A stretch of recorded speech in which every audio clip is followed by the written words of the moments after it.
Some they call it functional alcoholism, but if you know anything about Ben, he's got vision with precision, microphones and a tinkle of derision. You're about to hear what beer can be.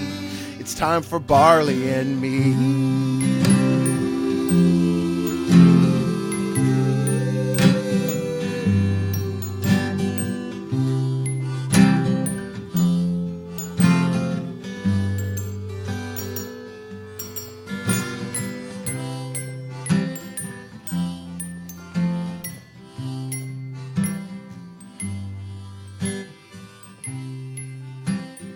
Welcome to Barley and Me. This is episode 100. 100. We're here today at Sierra Nevada Brewing with the head ambassador, Terence Sullivan. Brand Glad to be ambassador. Here. Just jack of all trades. Yeah, doing it all.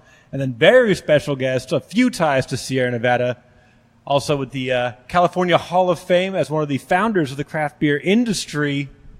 And from Lyons Brewery Depot, it's Judy Ashworth. Yay! Here's to 100. Thank you so much for coming out here. This is a lot of fun because this is kind of, first of all, the 100th episode. Pretty cool. That's pretty awesome. And I figured let's go with... be proud of yourself for that go one. Go big or go home. Right. So we'll get the premier California brewery and a person intimately tied to their growth and success in history in Judy Ashworth. Oh, thank you. For those that don't know you, Judy, why should they? Ooh, I can come up with a lot of reasons for that. Well, back in 1983, when I bought Lyons Brewery, a little tiny pub in Sonoma, California, it was a long neck bud cowboy bar. And I was doing just fine doing that, selling great bud and all those wonderful beers. And one day a home brewer was coming into my pub, and he said to me, "Judy, I brew beer. Would you like to taste my beer someday?" And I went, "Oh, man, I'd love that." So he brought it in, and he poured me a beer, something like this. And I tasted it, and I just went, "Oh, my gosh. Is this what real beer tastes like?" It had flavor. It had flavor. And I mean, aroma. I was stunned. I was really stunned. I was 42 years old, and I drank a lot of beer and tasted a lot of Bud and Coors, Miller, and a lot of beers, but I had never tasted anything like that. And I said, "What do you call it?" He says, "Well, we call it a pale ale." And I said, "Oh, that's amazing." And then I said to him, "Is there anywhere I can get a beer like this to sell to my customers?" And he said, "There's this little brewery in Chico, California that's trying to open and get going. Let's drive up there and see if we can meet them and see if you can get their beer." And we did that. We drove up here, we met Ken Grossman, and the rest is history. Steve Harrison was a big part of that, like early on. And I remember the stories because I'm literally a week shy of 25 years of service here at Sierra Nevada. Nice. I remember drinking at your bar. What a wonderful place.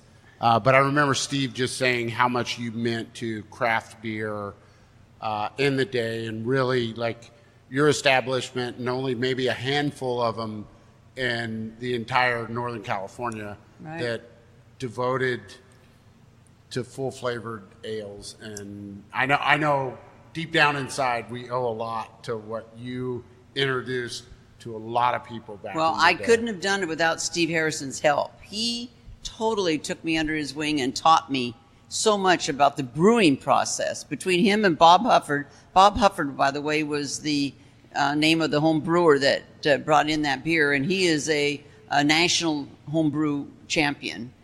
And so he knew Steve Harrison. He and Steve Harrison met, and they both, between the two of them, really taught me all about the brewing process. I learned to brew all grain right away. Then they got me into judging homebrew competitions.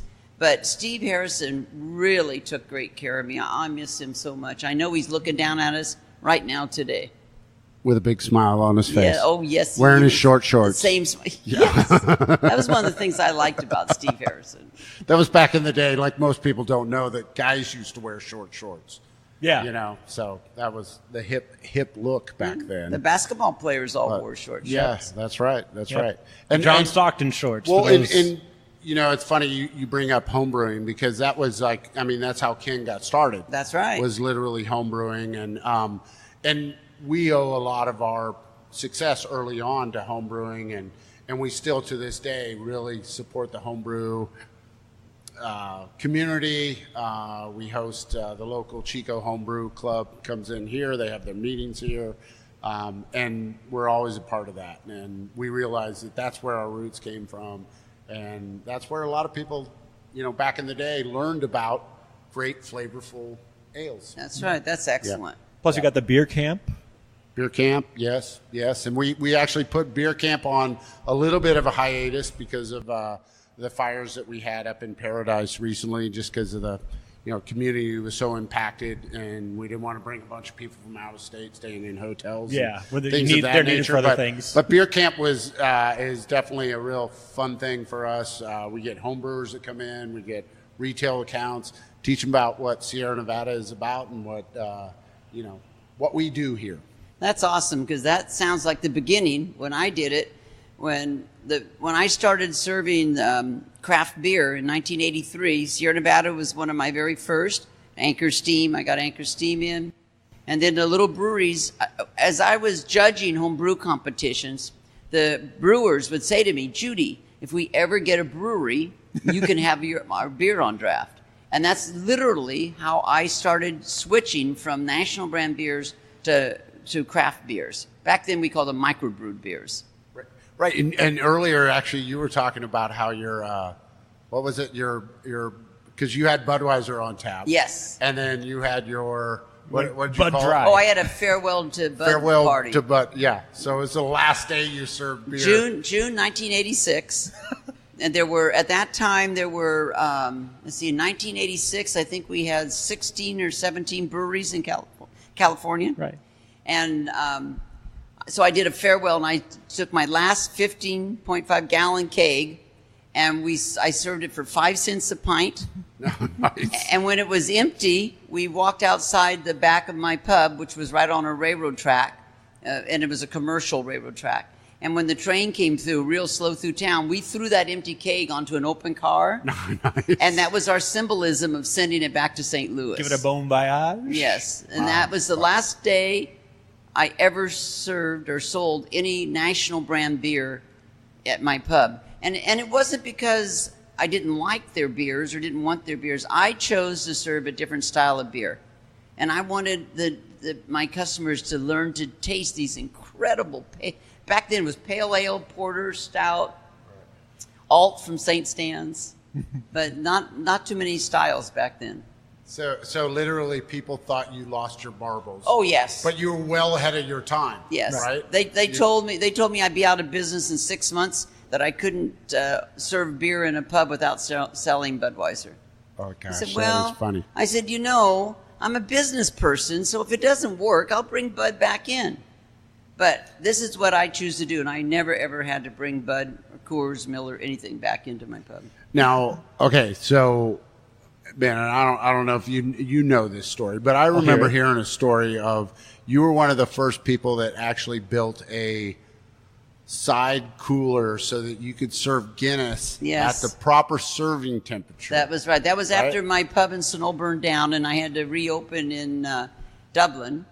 And that's quite a story, too, because when my pub burned down, the feed store caught on fire and took my pub. Oh. But I was a single mom with 3 kids, and 2 were in college and a senior in high school, and I had no insurance, no money. And Ken Grossman and Mark Carpenter from Anchor Brewery got together, and they said, we have got to get Judy back into business because she's the only one out there that's teaching everybody how to drink our beer. We're all too busy brewing beer and repairing all of our brewing, systems and bottling lines. Right. We need to get her back in business. So that time there were 21 breweries. This is in December of 1987, and when it burnt down. And in February of 1988, on Valentine's Day, they put on a fundraiser and raised $40,000 for me to reopen. Oh my goodness! Oh my gosh, Right, I never heard that story. I haven't That heard is that awesome. And all the breweries came. They all do. It was at the Sunol Valley Golf Course. all the breweries came, donated all their beer, and we had a silent auction and a live auction, and they even brought a Grundy and auctioned it off. And they brought all their paraphernalia, T-shirts and signs and all kinds of stuff. And all my musicians came and played, and it was quite an event. It was unbelievable. But I had 1,000 connoisseurs in my club, my beer club, when it burnt down.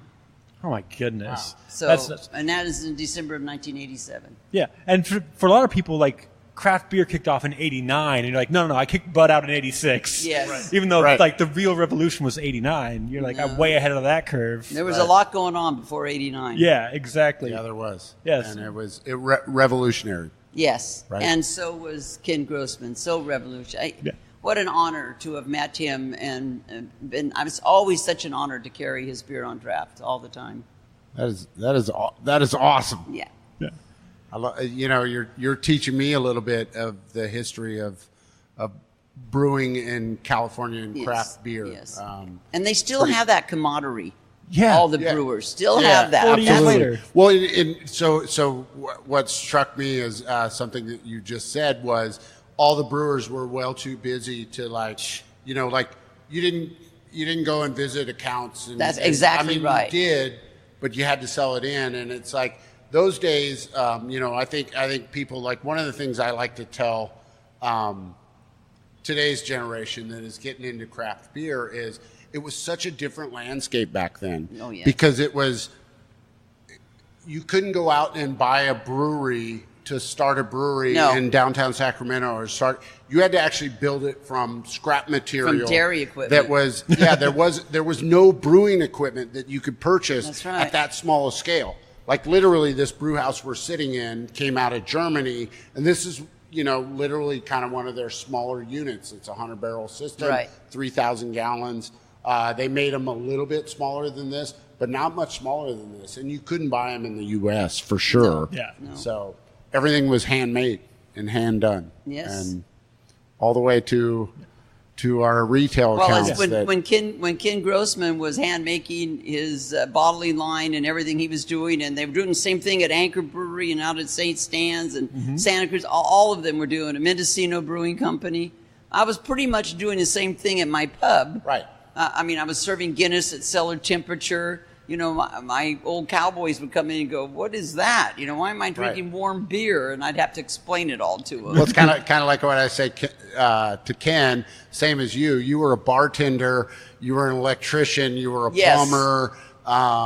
Definitely a carpenter. plumber. All that stuff. You had to do all that stuff at the same time. Yeah. So I guess we should get to this. So you are kind of springing out of what Sierra Nevada helped bring in, the craft beer movement. How did Sierra Nevada get started and become what it has become now? People like Judy. Certainly literally. A lot of our early growth was definitely word of mouth, and that's how Sierra Nevada grew over the years. It was literally we're in a little small college town. A lot of what we say is a lot of people took our beer away from here. Took it to their friends in LA, took it to their friends in the Bay Area, That's true. And introduced them to a new beer, a new flavor. Yeah. And that's literally how it started. And early days, where I say it's like totally different than it is nowadays, is there wasn't a real huge surplus of craft beer drinkers in certain areas. It was like all the big cities. So for us early on as Sierra Nevada, the only way we could actually really grow is to move to different states and move to big cities. Like New York was, eventually when we got to New York, everyone wanted to try this great new craft beer that came out of California. And we had to strategically pick places that we were going to go because you couldn't go to some little small town outside of Fresno and try to sell in Sierra Nevada Pale Ale. It just didn't happen. So that was a lot of our early days of like word of mouth, people asking to serve our beer, and that's how. Yeah, it was a teaching thing all the time. I had when they came in, I literally had to teach every single person that came into my pub how to drink it. They had no clue. But in a way, that was great because you had a blank project right there. I had the barley, the different barleys on the bar. Oh, so you could like do and a the little hops, taste. and I would literally, if I was serving them a lager, I'd make them taste the 2-row and chew it, and then taste the beer. So they go, oh, that is the same flavor. I do the same thing with crystal malt, with chocolate malt, with black patent. I had it all out there, and I'd make them combine, put the different malts together in their hand, and then eat them, and then now taste this beer. And they go, oh yeah, I'm tasting all the same taste. Right. And they loved it because nobody knew how beer was made. Right. I never knew how it was made before. Right.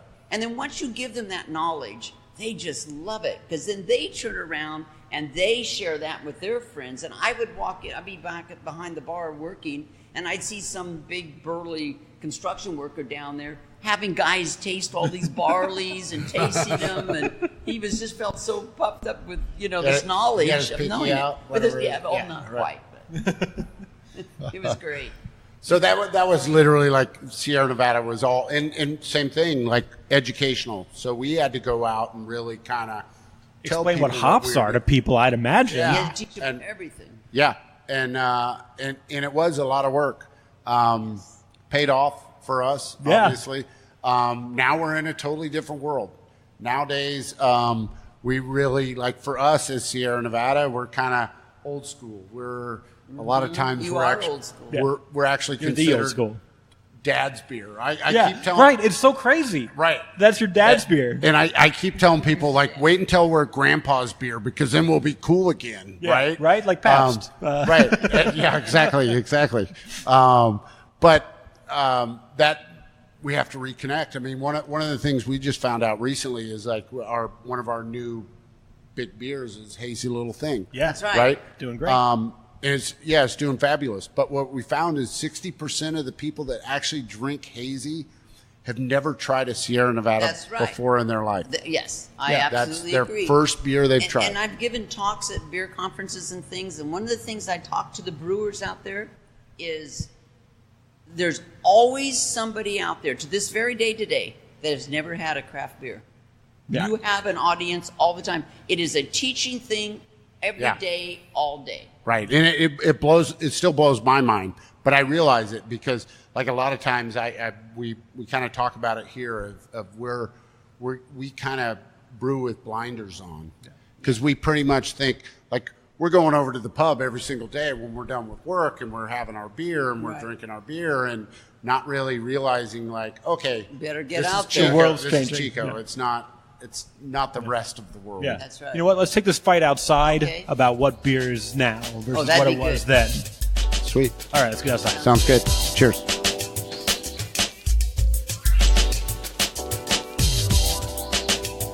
All right, so we were getting into a pretty deep fight about what beer is now and how we got here. Yeah, we're now back behind the old bike racks, so it's time to throw down. Yep. All right, we're here. Like, let's face it, beer is here because of hops. So we got all these hops behind us. Yes. How did we get here? What have you guys done with hops over the years? Well, we put this hop field in. I'm gonna have to go back a little bit. I got to say, 12, 13 years ago or so, we put this hop field in, and of course, this area is not the greatest for growing hops, so it took us quite a long time to like kind of figure out what grows the best.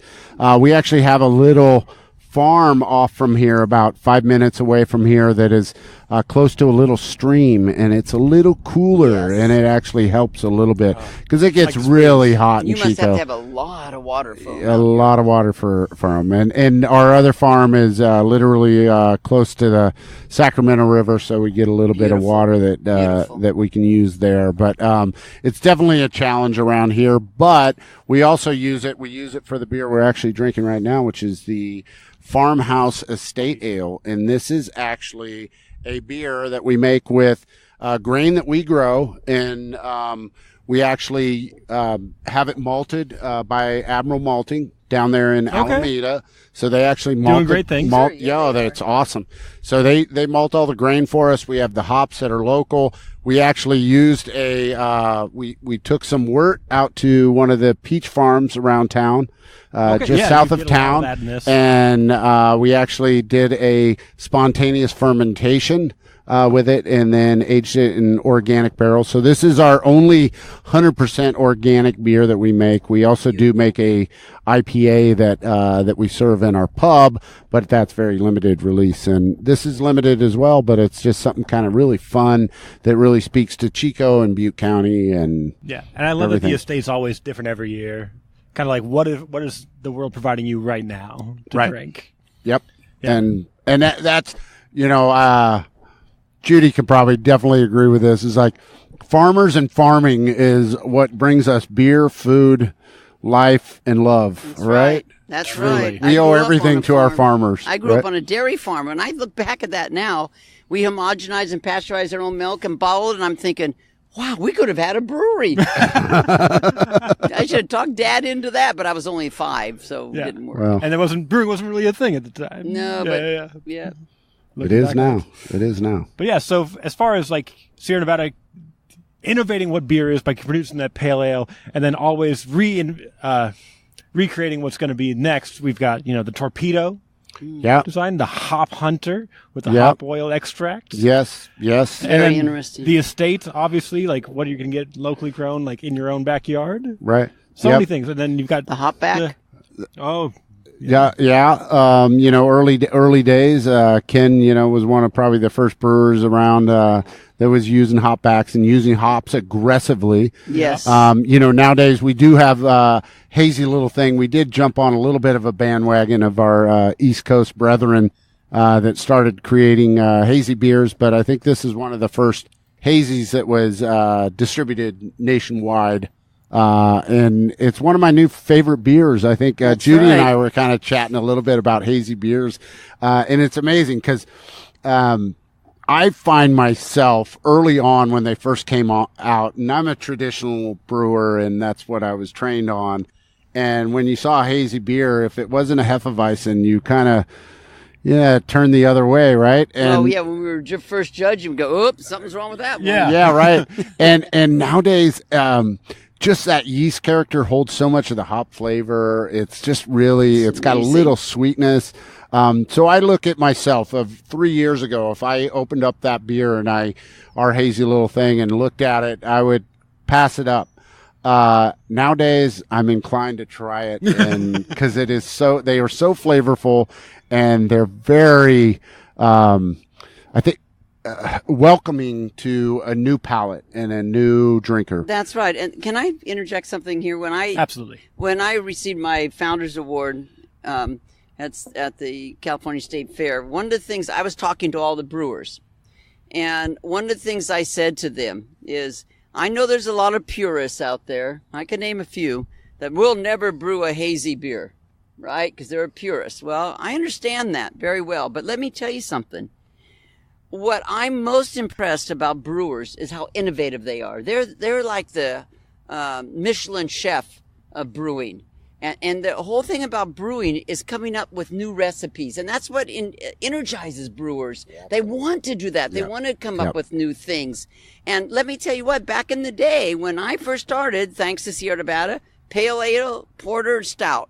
Those were the 3 styles that we first were introduced to, and what was brand new. That's what I judged at all the beer competitions. And back then, let me tell you what, all you IPA drinkers, when IPA came out, and if I would have said, no, I'm going to be a traditionalist, I'll never serve an IPA at Lyons Brewery, wouldn't that have been such a loss? Yeah. So stay open and try whatever new is coming out. Absolutely. I totally agree. And the way IPAs have changed and the bitterness going down and making them, and that's where I feel like they're more approachable. They're more drinkable by a wider variety of consumer, and which will bring more beer drinkers to you. Right. And it only feeds our industry. Allows us to make more beers, make more innovative beers. So great point, Judy. That is absolutely wonderful. Yeah, I love that thing about beer is that it's very innovative. It's always something new, and you guys have helped push that. People always think Sierra Nevada is pale ale, and they haven't done anything to innovate. And you just look at the history, and that's absolutely a lie. Right. It's a misunderstanding. Let's call it a misunderstanding. Yeah, the Torpedo. I mean, that's one for me that was.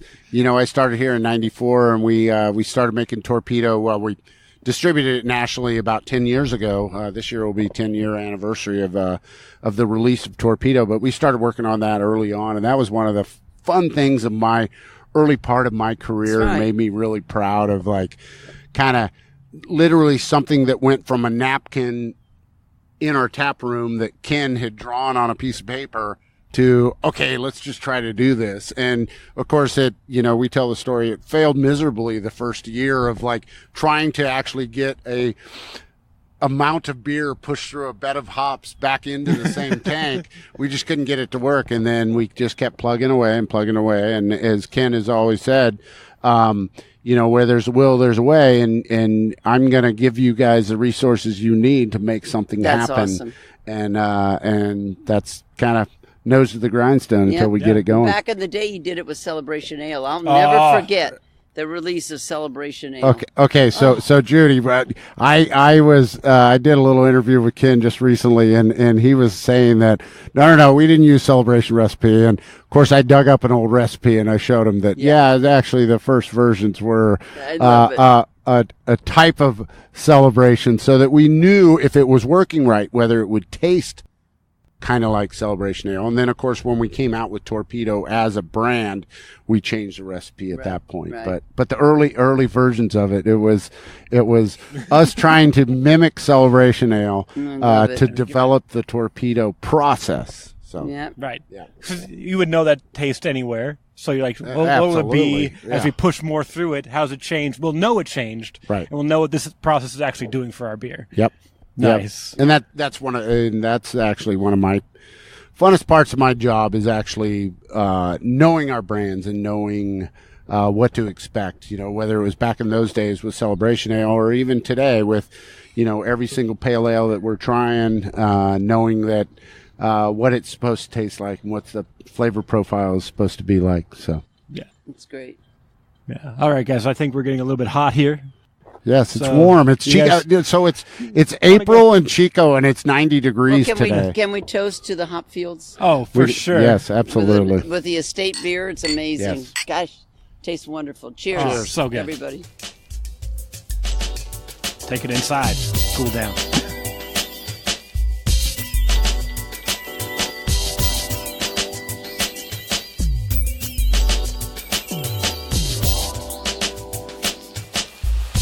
All right, and we're back, and we've somehow picked up a straggler. We got the ex-head brewer of Sierra Nevada, Steve Dressler. That's right. Going to a bar, you never know what you'll find. Yeah, it's weird. You hang out at Sierra Nevada on a Thursday afternoon, and somehow Sierra Nevada representatives just show up. It's regular night, after all. Yeah. And Steve was quite regular here on occasion. Yeah, this is the night I come down because all the pub regulars come in, and a lot of them have been drinking on Thursdays at Sierra Nevada since the early 80s. Perfect. So when you've been brewing. When we were on Gilman Way, we always had we had a kegerator, and so the original guys were city workers, and they would come down and drink, and then started bringing bags of pistachios and stuff, and so they've been doing this on Thursdays. I'm thinking since probably 1984 or 85. It's an early barter system where they would trade nuts for beer. Yeah, so That's where the term beer nuts came from. Oh, really? No, I just made that All up. right, well, maybe it's true, though. Maybe it did actually start that way, and you've unearthed it. It's our story, and we're sticking with it. Perfect. Exactly. This is fun. You're here. You retired, last year? it'll be 2 years on June 1st. Where does time go? Oh, shit. It's. I was thinking about it today. I was talking to somebody about it, and it just flew by. Yeah. It's amazing. So, but it's really, really fun. Yeah. No regrets. I like that we're here to talk about the future of where beer's going. You're like, I'm out of the game. I don't have skin in this game anymore. I'm still very current. Yeah, you have to be. I've done a number of speaking engagements since I retired, and I'm doing some consulting. I'm currently working with a malting company called Proximity, and I do beer formulations for them, and then I go do a collaborative brew with their customers in different areas of the country. I've done 2. I'm going to do one on the East Coast, and then we brew together, and then we present the beer at some type of brewing function. Yeah. So, staying busy. Yeah. Because I'm thinking, combined, we have over a century of beer experience. If we count me just drinking it at home alone. How long have you been drinking? How long have I been drinking? I want to say about 13 years. Oh my goodness. Okay. That's so, Yeah. So we got, I was a late start. what, 70, 30, 25, 90? Yeah, I had 70 right here. It's over, It's over a century of drinking experience. So I think we couldn't get a better panel to say, where is beer headed from this point forward? Oh my We talked gosh. last segment about the constant innovation. There's new styles. There's new ways to approach a classic style.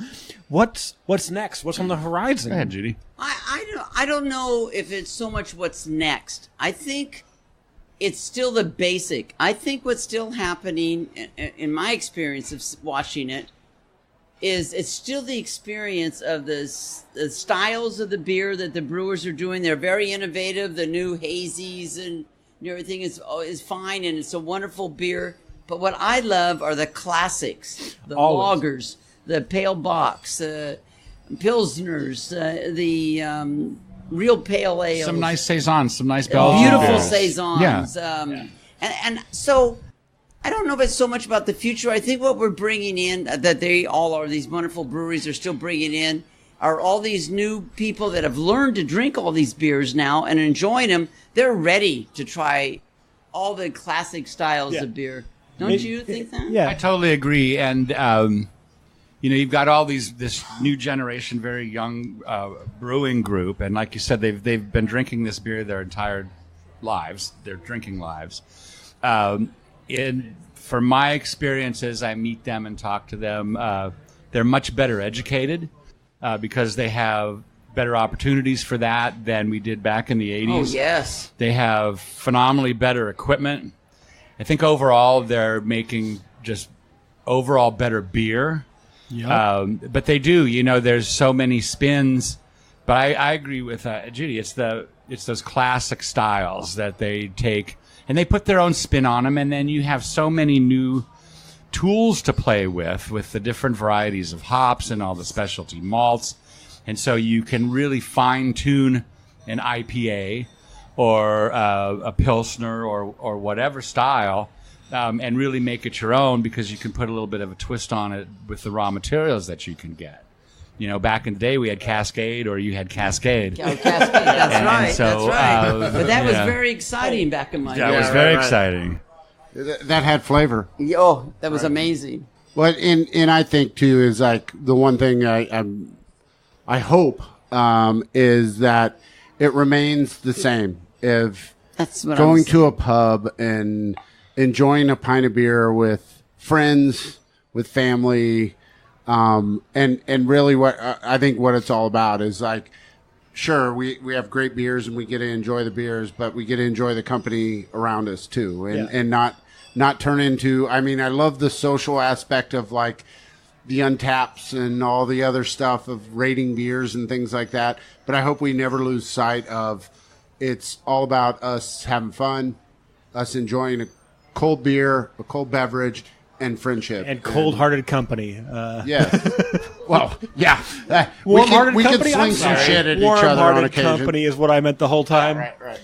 Yeah, I think, I don't know if you guys are into punk rock at all. No. But Refuses the Shape of Punk to Come has a line, the classics never got a style. They say that. And I think that's really where, if you're a beer drinker, you always... It's crazy because, like, when you're a craft beer, when you start getting into craft beer, you're kind of a nerd and an aficionado and kind of a jerk who would, you drink jerk. Belgian, you drink big stouts, and then, like, as you go on, you're like, Right. I could go with a nice light lager right now. But, like, Absolutely. when you were younger, you're like, no, I would never debase myself with Right. a lager. I did. We all do. Right. Yeah. Well, I mean, I did It's then and what- I still do. Yes, Yeah. I agree. We and did that's too. where beer goes. It's a cycle. You go back to those classic styles. You go back to Well, the there's, things that are you know, that's the thing. easy There's- to drink, full-flavored, full-bodied, wonderful beers. Well, that's what's so nice about having such a diversity of styles. People often ask me, "What's your favorite beer?" And I don't have a favorite beer. I don't You know, you used to though, right? When you were no. young and dumb. Well, I you have a- We're not young and dumb anymore. right. Yeah. That's what I'm saying. You used to have a favorite. and No, now not it's like, really. no. Because No. before I started in the industry, you just drank what there was, and and most of it was very similar. We never even thought about it. Never even thought about it unless you're going to drink an imported beer, which was just a little maltier domestic beer. Skunky and skunky. And skunky. and oxidized. But that's the thing. The beer that you're having, as Terence kind of mentions, you want the beer for that moment. And so, it's food-based, it's friendship-based, it's weather-dependent, it's location. One of the great new things, well, not new, but for the craft industry over the last 5-10 years is putting beer in cans. Because I love canned beer. When I travel now, I buy selections of beers and bring them home, and my wife and I share them. Amazing. Absolutely. And it's just great. like, it's just incredible. And, last night I was grilling chicken and I made a big salad, and we had a Belgian-style ale from Jackrabbit Brewing in Sacramento. Yeah. It was delicious, so I get to diversify my consumption a little bit more than I could a few years ago. Yeah. Oh, it's like tenfold in the last 5 years. Right. Yeah, and I agree with that. Like the option of like taking cans, off road or off the grid, and having beers when you're hiking and packing them out and not packing a bunch of bottles, and I truly believe that like craft beer has now started to get into diversifying its packaging and better packaging, and it's increasing the quality, and it's only going to make for better beer and make people step up and make great beer, because if you're not around making great beer, you're not going to be around long. Plus, you can put 18, 16-ounce cans in your luggage and not go over the weight limit. Yes. Yeah. Very important. Now that's now we're perfect talking. point. Now we're talking. Now we're talking very important things. Now, the ideal way to smuggle your beers through luggage. What's your system? I just check my bags. You just put it in there. But how do you prep your bag? You can how do you take. prep your cans? When I Any pack bottles? my bag for the night before, I just use my socks, my old socks, dirty socks. That's I've exactly only it. had one People are like, container I'm buying- break on Yeah. me.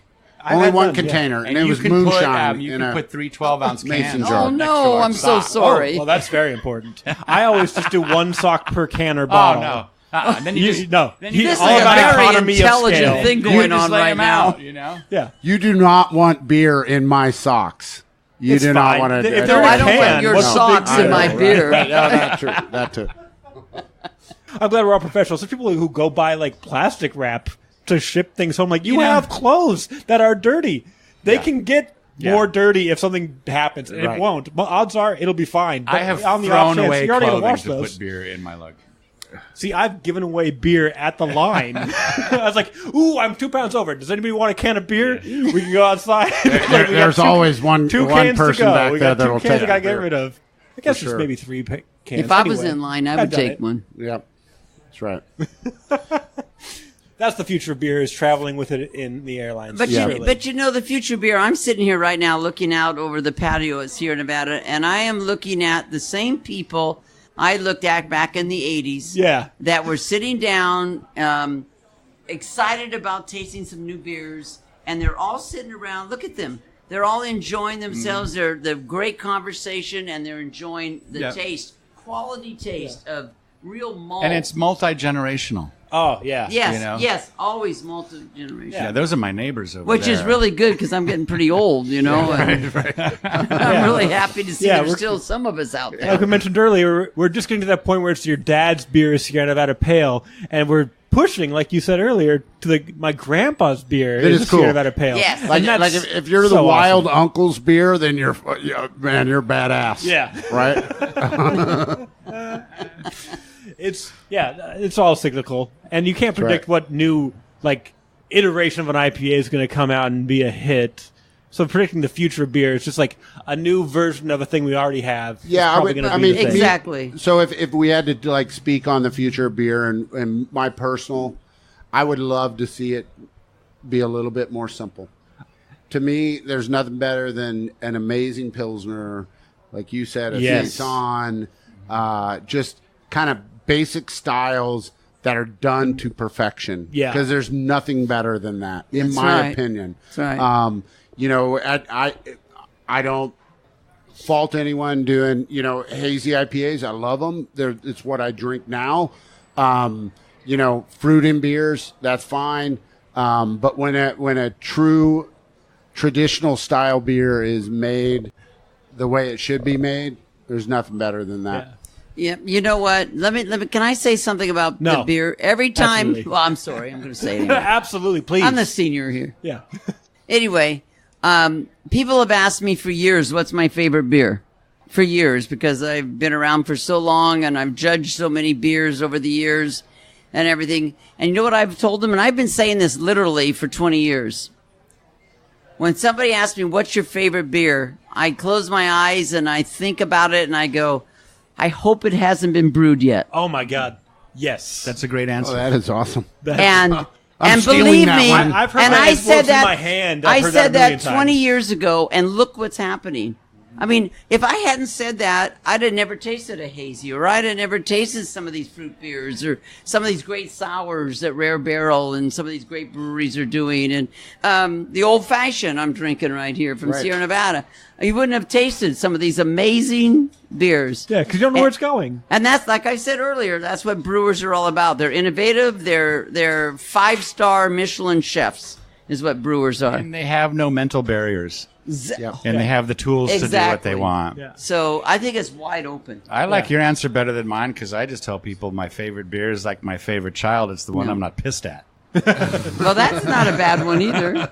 I just hope it hasn't been brewed yet. And No, I it love keeps that. happening over and over. I think Steve and I might steal that from you. You can steal Yeah. it anytime Yeah, you okay. want. That's, If I that's can remember an amazing it at answer. the moment. Yeah, right. So I just we kind of have to wrap up because I'm a terrible host or whatever. So I've been doing this podcast for a while, and I think that the resounding response I've gotten from all the brewers I've talked to, all the beer aficionados I've talked to, is that if you're going to design the world's perfect brewery, everybody I talk to, their goal is to be Sierra Nevada. It's beautiful. You innovate, you make sure that everything is exactly the same every time. You get back to your community nonstop. We talked about the fact that we even Thank helped you. Judy get back on it. Yep. But with the resilience, with the fact that you guys actually manufacture more electricity than you need, and you give it back to the city. You give your spent grain to the farmers. If you talk about what a brewery should be, it's Sierra Nevada, and it's crazy because when you start looking at where breweries are going now, there's not going to be another one. Everybody's goal is to be Sierra Nevada, but at this point, beer is so localized Yes. that you can't become you. You are an It'll anomaly. be it could happen, but it'll be very difficult. Yeah. I mean, it's hard for us to be us ourselves, as it is. Yes, it you know, is. I mean, we are Sierra Nevada, but we fight with that too. Trying to be a little local, but it's. I think, and Steve definitely grew up with this being here at the brewery, is it's who we are. And Sierra Nevada has never been any different than what it is now. It just happens to make more beer. That's Yeah. right. That's right. Our mentality has always been about community. It's always been sustainable. It's always, look back in the day whenever you guys, clean bottles and reuse bottles and Did our nothing own is. dumpster diving. Yeah. Yes, right. and so literally all it is like a larger footprint than what we used to be as far as how we do things. But And I it's think always it's one been of the things I enjoy so much about the craft brewing industry as a whole. It's part of the DNA of the industry. So independent of what size you are, so many of the young brewers that I talk to, they're into recycling and reuse and energy Yes. conservation because they understand the importance of it for their community and community as a whole. And so that's always been one of the things that I really enjoyed about working in the craft. Yeah, and Sierra Nevada industry. set those standards. Set Yes. those standards. Yes. yeah. And we talk about the future of beer. That's it. You're environmentally conscious. You care about your community. You give back, and you make great beer. That's really the future. And Right. that's, And that's- what beer's all about. it's really what it is. It goes back to Judy's comment, looking out here, this Yeah, is our look. community. Yeah. And so, breweries have, as an industry, tend to have a pretty big footprint, and you can make quite an impact on Positive your or local negative. community, positive or negative. But I mean, this is the community Yeah. that we live in and that we serve. So it's fantastic. It truly is. Beer is good. Craft beer is better. Yes. I think there's no better way to go out on episode Yeah. 100. Ben, Steve Dressler. Ben, thank you very much. Thank you, Terrence, Ben. thank you so much. Judy, so much. Yes. Oh, my God. Thank you for letting me This sit has in been for a great. few minutes. Oh, thank you for just showing no. up. The best. Because of course you would. Why would you not? Well, they asked We me. got some and real I'm like, history here, Yeah. right? I figured this would happen. I'm like, He was my first boss here. I Yeah. hired you. Yes, he Whoa. did. sorry And about I, that. and I knew We all both make these mistakes. guys when they were about 26. Yep. Judy and I go back a little bit of time. Yeah, Yes. So great timing. sweet.